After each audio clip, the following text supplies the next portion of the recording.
Good morning, students. Usha Sajwan ma'am here.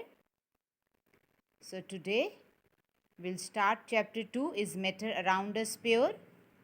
Students, I have already explained this chapter, but I will recapitulate this chapter because few chapters have been deleted from the syllabus. So I will again explain the chapters given in the syllabus. So today we'll start chapter 2 of chemistry, is matter around us pure, page number 14. So students, what do we mean by pure substance? Students, a pure substance consists of a single type of particles, or it consists of same type of particles, that is known as substance, or we call it as pure substance. For example, it is sugar. Like students, you can see here, this is sugar. Each and every granule of sugar, particle of sugar, has same chemical properties, right? That is, they are pure. Their chemical properties, their all properties are similar. If you take this granule or you take this one, so all sugar particles, they come in category of pure substance. Or we have salt. So in salt, each particles, it is a spoonful of salt, but each particle of salt has same chemical formula NaCl and shows same physical and chemical properties. So this is substance or a pure substance. Pure substance can be categorized as in two parts, as elements and as compound, right? Single particle element, like in case of gold, and compound, more than one type, like in case of sugar. It has carbon, hydrogen and oxygen, but all the particles will show same properties. So what is a substance or a pure substance? It consists of a single or same type of particles. Now we will start with mixture. What is a mixture? It is two or more substances mix in any ratio such that they don't lose their properties and can be easily separated. Understood? For example, I will show you. For example, it is mixture of salt in water. So we have added salt in water, right? Now how it is a mixture? We have added two substances. One is water, right, which is a pure substance, and we added salt, which is a pure substance.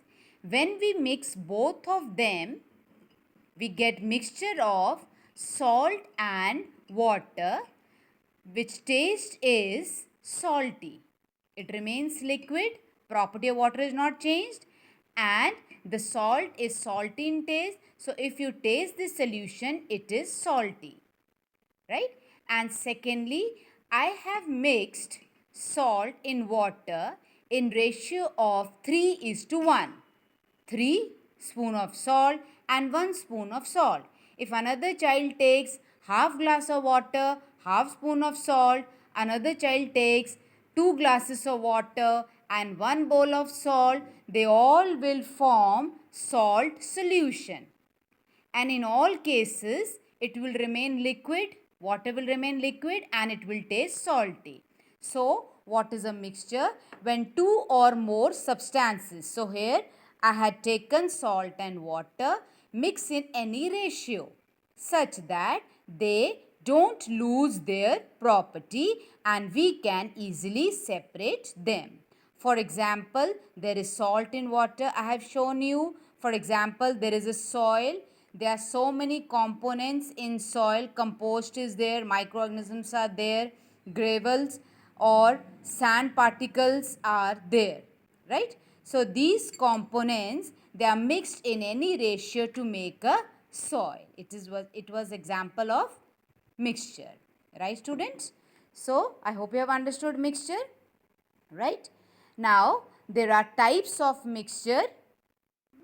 Types of mixture, we have two types, homogeneous and heterogeneous. Two types.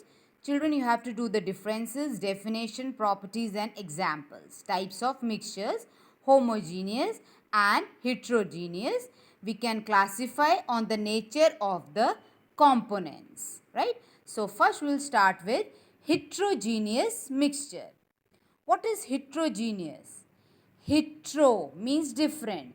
In heterogeneous mixtures, they have physically, which you can see, distinct, that is different parts, and have non-uniform composition. I will repeat, they have physically distinct parts, different parts which you can easily see, and they have non-uniform composition.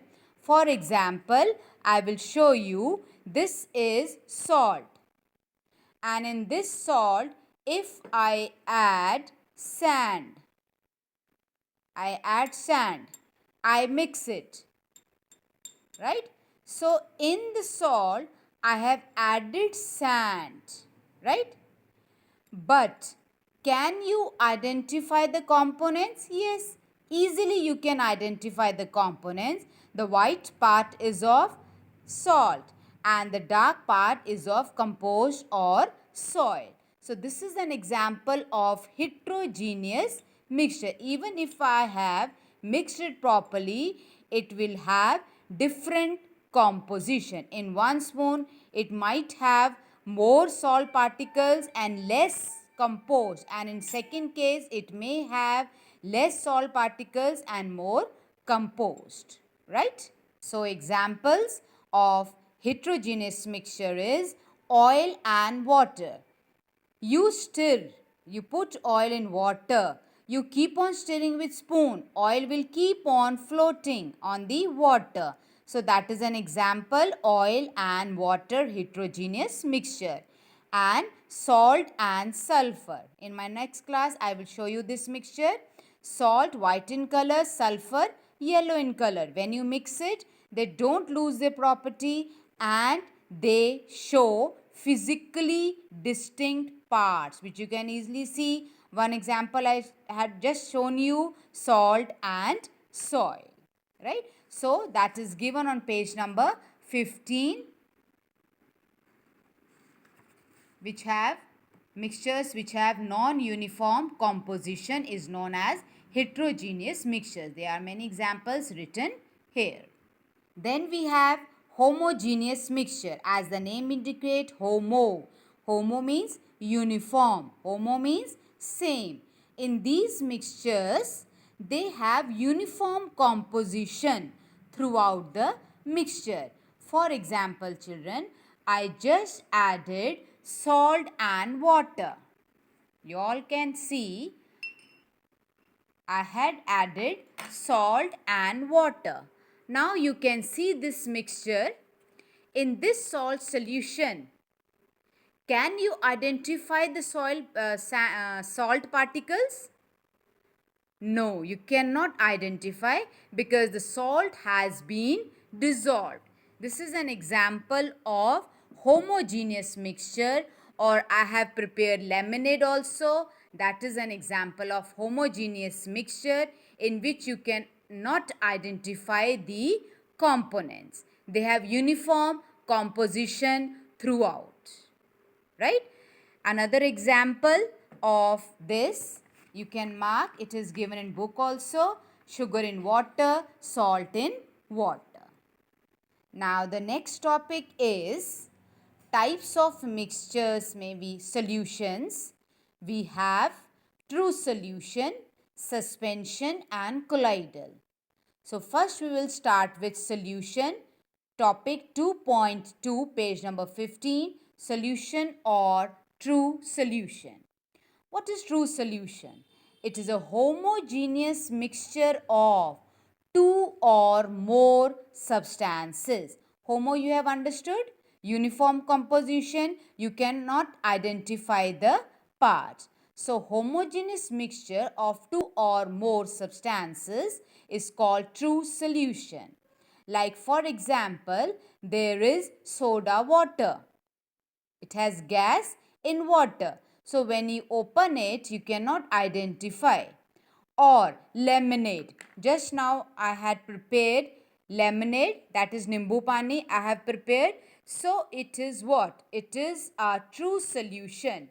If you taste, all the layers have same citric taste, salty and sweet taste, because I have added salt, I have added sugar and I have added lemon juice in water.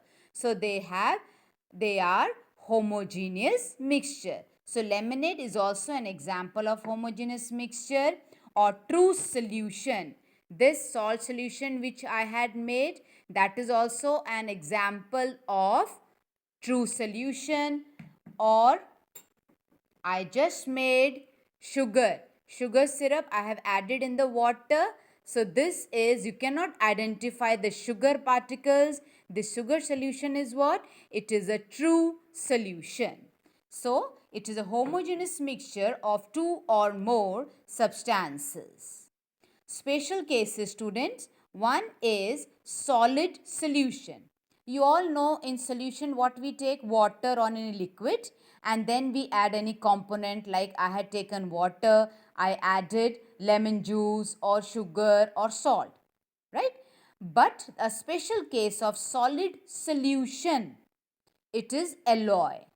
What is an alloy? Alloy is a mixture of two or more metals and a non-metal. Alloy is a mixture of two or more metals. We melt the metals, they are in liquid state, we mix them in a variable composition, and when they solidify we get alloy, right?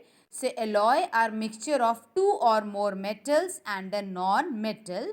But students, I just told that you can separate the components of mixture, but in alloy it is not easy to separate the components. So why it is considered mixture? Students, it is considered mixture because it shows the properties of its constituent. If iron is added in it, so iron after mixing it will still show its property that it will be attracted towards magnet. Alloy का most common example which we all have at home, especially in kitchen, that is stainless steel or steel. So two particular examples, children: solid solution, alloy, and second is gaseous solution. The example is air. It is a homogeneous mixture of several gases. They make air, right? So what is the solution? It is a homogeneous mixture of two or more substances. Example I have told, lemonade. Lemonade tastes same throughout the solution, right?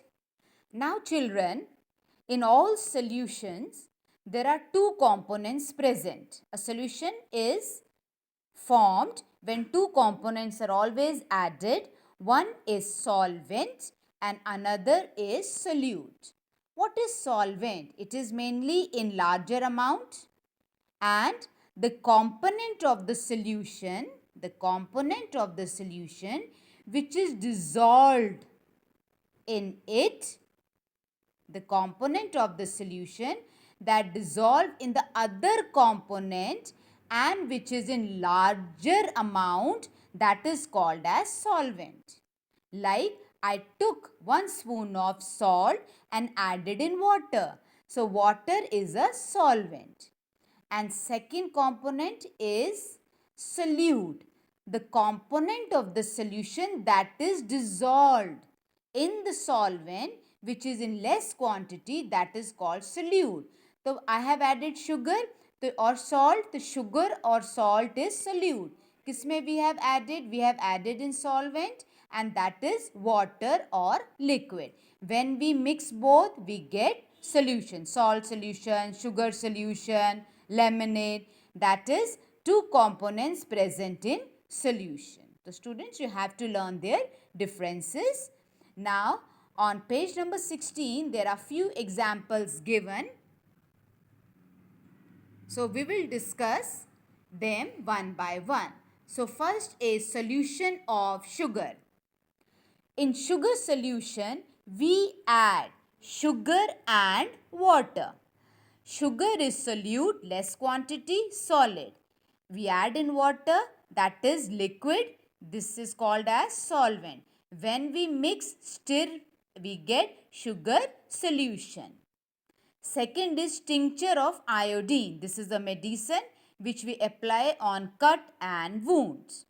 In this, we take iron crystals, iron pieces, that is solute. And we add in alcohol, that is solvent. When we mix both, we get tincture of iodine, medicine. So students, in all the examples, you have to identify solute and solvent. Then third is aerated drinks, which we call as cold drinks. It has, cold drink has water, that is solvent. In that we add carbon dioxide, which is a gas. Then we add, it is a gas. Carbon dioxide is a gas. Then we add sugar, which is what? Sugar is what? Sugar is solid, solute. So we have added carbon dioxide gas, we have added sugar crystals, solid crystals as solute in water, that is solvent, that is liquid. When we mix all, we get what? Cold drink or aerated drink. Then last example is air. I just told you it is a homogeneous mixture of several gases. It is an example of gas solution. All gases, they mix together. Right, students? So last topic of today's lecture is properties of true solution. Properties of true solution. You have to mark all the four, plus here we have fifth point you have to mark, which you have already marked. First, solution is a homogeneous mixture. Like I just had shown you, salt solution, homogeneous mixture, you cannot identify the components. Homogeneous mixture. Then second is particles cannot be seen by naked eyes. Like in this sugar solution, you cannot see the particles of sugar because the particles are too small to be seen by naked eyes. You require special microscope to see the components. Then third is they do not show Tyndall effect, that I will explain you when I will discuss colloidal solution. Tyndall effect, that is when we pass light, we doesn't get ray of light. Then fourth, particles of true solution cannot be separated by filtration process. Students, we use filter paper in school and labs and college labs. At home, you can use a clean cotton cloth. You pour water solution, that is sugar solution or salt solution, and you will find that on the upper layer of the cloth, you will not get any particle of sugar or salt because they have completely mixed in salt solution or sugar solution. Particles are too small, so they easily pass through the filtration unit. So particles cannot be separated by the filtration process. This activity I will explain you when I will explain suspension properties. And last, it is stable. See, it is more than 15 minutes I have prepared this salt solution or I have added sugar syrup. But do you find any layers? Any change? No. Even after 3 hours, I will see it, or you will, if you prepare it at home, you can check, students, even after 3-4 hours, no layers will be formed because the components are completely dissolved. So it is highly stable. No layers are formed. It does not settle down. So they are highly stable. So it is a homogeneous mixture, uniform composition. Particles cannot be seen by naked eyes because they are very, very small, does not show Tyndall effect. Particles cannot be separated by filtration process. You can try this at home also with any clean muslin cloth, and it doesn't, if we do not touch it, it does not settle down. So it is, solution is highly stable. Thank you, students. Take care.